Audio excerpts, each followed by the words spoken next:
In this section, you learned about the intricate relationship between ethics and AI in cybersecurity, emphasizing the importance of maintaining moral standards while leveraging advanced technologies. You explored the ethical dilemmas posed by AI, such as bias, fairness, and transparency, and the critical need for ethical guidelines to ensure responsible AI usage in cyber defense. Privacy concerns were central to the discussion, highlighting how AI can both protect and potentially infringe on individual privacy. You examined the delicate balance required to safeguard sensitive information without compromising user trust or violating privacy rights.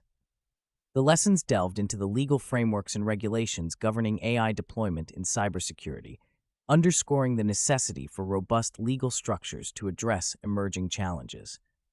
You gained insights into various national and international regulations, understanding their role in shaping ethical AI practices and ensuring compliance with legal standards.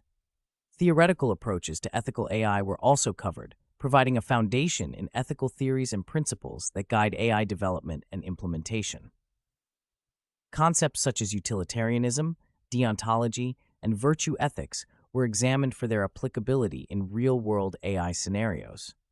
Finally, future directions in ethical AI and cybersecurity were explored, focusing on the ongoing evolution of both fields. You discussed potential advancements and the continuous need for ethical vigilance as technologies evolve. This forward-looking perspective underscored the importance of adaptability and proactive ethical considerations in the face of rapid technological change. Through these lessons, you have developed a comprehensive understanding of the ethical, legal, and theoretical aspects of AI in cybersecurity, equipping you with the knowledge and skills to navigate and contribute responsibly to this dynamic field.